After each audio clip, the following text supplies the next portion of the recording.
Dito guys, oh. Ilagay natin dito sa may harina na may itlog. Ayan guys. Tapos, dito natin ano guys. Ayan guys.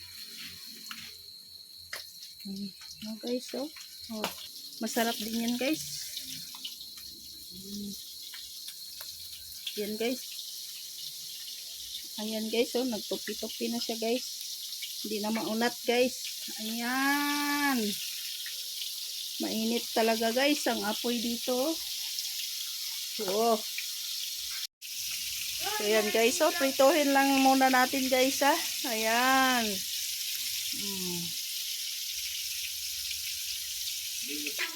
Ayan guys, so malapit nang maluto. Kakain na kami. Ang sarap nitong guys.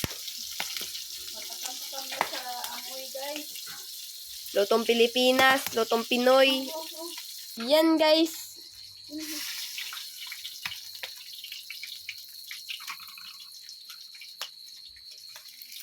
Ang sarap, ang bango naman nito. So, ang sarap na, oh. Natakam-takam na ako. Oh, sarap.